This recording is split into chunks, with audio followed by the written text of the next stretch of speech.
বন্ধুরা কেমন আছেন? তো আমি এখন থেকে ব্লগটা আরম্ভ করছি। এখন হচ্ছে ছাদে যাচ্ছি জামা কাপড় মেলতে, রেডি হয়ে গেছি, ছেলেকে আনতে যাব।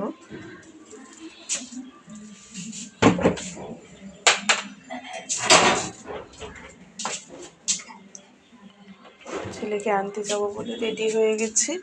তো ভাবলাম আপনাদের গুড মর্নিংটা বলে দিই। তো গুড মর্নিং বন্ধুরা। তো সেই জন্যে ক্যামেরাটা আপনাদের সাথে অন করছি আর ভিডিওটা আপনাদের সাথে শেয়ার করছি। তো ভিডিওটা আপনাদের আগেই বলে দিই যে কেমন লাগলে শেয়ার, কমেন্ট, লাইক, সাবস্ক্রাইব করতে ভুলবেন না। তো চলুন ছাদে যাওয়া যাক। কালকে ছিল বালিচক আর কি স্টেশন, ওখানে একটা স্টেশনে নেমেছি, বালিচক স্টেশনে নেবে অনেকটা ভেতরে। কি ওটা জায়গাটার নাম পরে আপনাদের সাথে শেয়ার করে বলে দেবো।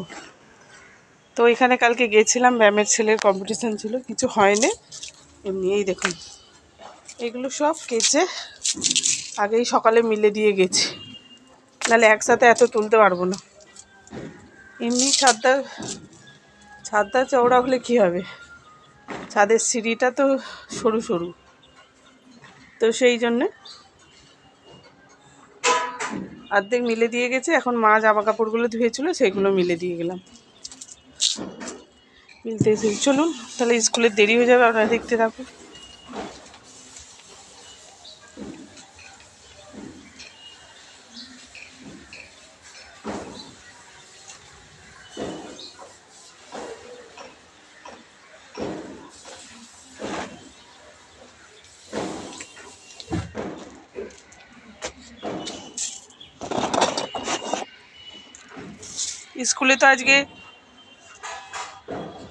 স্কুলে আজকে তো ফুড ফেস্টিভ্যাল হচ্ছে, মানে রান্নাবান্না সব কেনাকাটি চলছে। তো ওরা বলেছে মাম্মা আমি চাউমিন একটু খাবো। আমি খাবি?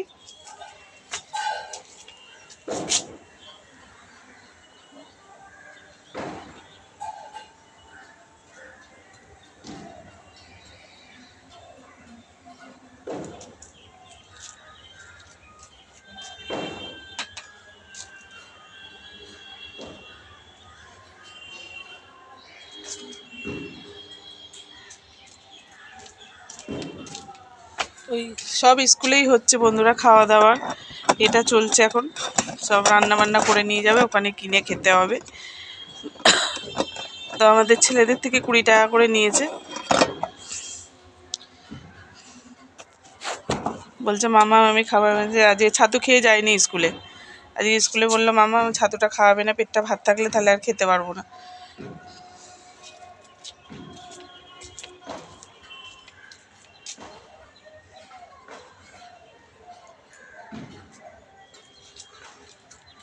ওই জন্য আজকে আর খেয়ে যায়নি। দেখি কি খাই, স্কুলে গিয়ে বেরাবো, সাথে জামা কাপড়টা মিলেই বেরাবো। বন্ধুরা আবার কখন আসে দেখি, বন্ধুদের জন্যই তো সমস্যা।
তো চলুন বন্ধুরা, জামা কাপড় সব মেলা হয়ে গেছে। তো এবারে স্কুলে যাব বলে রেডি হয়ে গেছি। তো পাথরকুচি গাছটা কেমন হয়েছে দেখুন না, লাল লাল ফুল হয়েছে। এই দেখুন কেমন হয়েছে দেখুন।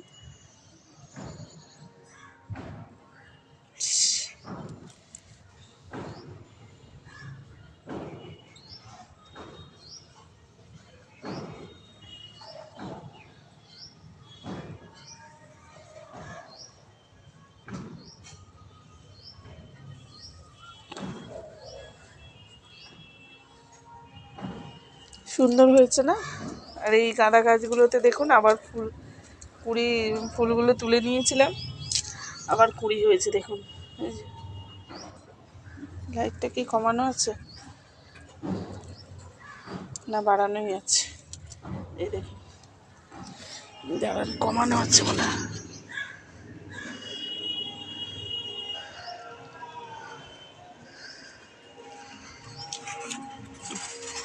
এখান থেকে দেখুন এই যে ফুল ফুটেছে।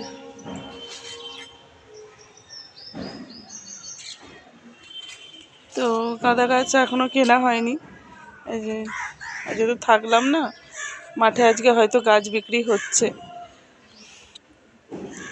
তো চলুন, সব জামা কাপড় মেলা হয়ে গেছে। সোয়েটারটা পরে এসে উল্টে দিয়ে যাব, দিয়ে ওই জল ঝরে গেলে দড়িতে দিয়ে দেবো বন্ধুরা। চলুন নিচে যাওয়া যাক, বন্ধুরা আবার ফোন করবে। তো বন্ধুরা একটু বেশি বেশি করে সাপোর্ট করুন। আমার আমার ভিডিও কি আপনাদের ভালো লাগছে না?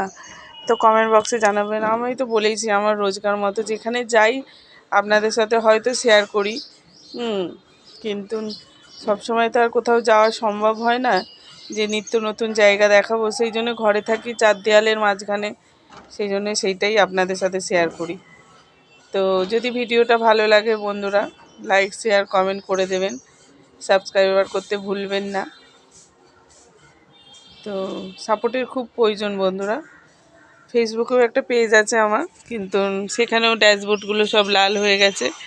4টে স্টার পেয়েছিলাম, সেটাও পুরো একদম নেই, নিয়ে নিয়েছে, কেটে কেটে নিয়ে নিয়েছে, জানি না কেন। তো আমার তো আর সবসময় ডেলি ব্লগ দেওয়া সম্ভব হয় না। সবসময় একটা জায়গা থাকলে বন্ধুরা ক্যামেরাটা এখানে রাখলাম, রেখে করলাম। আর এই ছোট্ট ফোনেতে ক্যামেরাও ভালো হয় না, কিছু না। আর এই ছোট্ট ফোনেতে হয়তো করলাম, করে এবার নির্দিষ্ট একটা জায়গা থাকলে স্ট্যান্ডটা বসিয়ে রাখলাম। যে অনেক জায়গায় দেখেছি, বড় বড় ঘরে দেখেছি, বড় স্ট্যান্ডটা বসিয়ে দিল, ওখানে একটা ক্যামেরা সেট করে, মানে ফোনটাকে সেট করে দিল, দিয়ে আর এই আমার ভাঙা ফোন বন্ধুরা, পুরো মানে ভাঙা ফোন, মানে একদমই ভাঙা। ওই ভাঙা ফোনেতেই আমি যেটা পারি সেটা করি বন্ধুরা। তো কিছু করার নেই বন্ধুরা, এইভাবেই আমার পাশে সাপোর্ট করে একটু যান। টাকা পয়সার খুব প্রয়োজন বন্ধুরা, টাকা পয়সার এতই প্রয়োজন যে একটা টাকা পয়সা পেয়ে আমি আগে একটা বাড়ি ঘরদোর করতে চাই বন্ধুরা। এই কষ্টে আমরা মানে ছোটোবেলা থেকে এত কষ্ট পেয়েছি যে এখন তবু একটুখানি স্বামীর ঘরে এসে একটুখানি সুখ স্বাচ্ছন্দ্য পাচ্ছি, মানে কোনো অভাব রাখিনি। কিন্তু দাদাভাই কী বলুন তো, একটু পয়সাটা মানে কম, এইটাই হলো, কোনো অভাব রাখেনি। হয়তো আজ নয় দুদিন পরে দিচ্ছে, কিন্তু একটা জায়গা কিনতে তো আর হাতের মোয়া না যে 5-10 হাজার টাকা দিলে একটা জায়গা কেনা হয়ে যাবে। তো আমি চাই যে আমার ইনকামে একটা বাড়ি বানাতে, সেখানে আমি মাকে এনে রাখবো, বাড়ির পরিবারকে সবাইকে, শ্বশুর শাশুড়ি, আমার ননদও এসে থাকতে চায় না বন্ধুরা, তবু বাড়ি ঘরদোর করলে যদি থাকে, স্বামী, সবাইকে আমি খুশি দেখতে চাই। ছেলে দুটোরও খুব কষ্ট হয় বন্ধুরা, হাত পা ছুড়ে খেলতে পারে না, হাত পা ছুড়ে একটুখানি করতে পারে না, এত কষ্ট কি বলবো। এক ঘরের মধ্যে একটু লাফালাফি করলে আমি বকছি, মারছি, ধরছি, যে হয়তো কোথায় পড়ে গিয়ে হয়তো কোথায় হাত ভেঙে যাবে কি পা ভেঙে যাবে, এরকম মনে হচ্ছে। তা চলুন বন্ধুরা, মাথার ওপরে সূর্য উঠে গেছে। সব কথা বন্ধুরা আমার সত্যি, একটাও যদি মিথ্যে কথা থাকে তো ভগবান আমার বিচার করবে বন্ধুরা। তো সবই সত্যি। তো এইটাই আমি চাই যে একটা নিজের ঘরদোর আমি আগে করব বন্ধুরা। যদি কিছু আমি ইনকাম করতে পারি, আপনাদের সাপোর্ট ছাড়া তো হবে না। যদি আপনারা সাপোর্ট করেন তো তাহলেই হবে, নাহলে আর হবে না। তো চলুন বন্ধুরা, যদি ভিডিওটা ভালো লেগে থাকে, আমি এরকমই ভিডিও করি বন্ধুরা। কোথাও নিত্য নতুন জায়গা গেলে তখন আপনাদের সাথে শেয়ার করব। তো না হলে এই ঘরেরই ডেলি ব্লগ পাবেন। তো এই চার দেয়ালের মাঝখানে ছেড়ে তো আর কোথাও যাই না। ছেলেদের কালকে যেরকম নিয়ে গেছিলাম সেই ব্লগটা আপনাদের সাথে শেয়ার হয়নি, তো আজকে শেয়ার করে দেবো। তো এখন রেখে দিচ্ছি বন্ধুরা, টাটা। স্কুলে যাব, বন্ধুরা ফোন করছে। তো এখন রেখে দিচ্ছি বন্ধুরা, টাটা।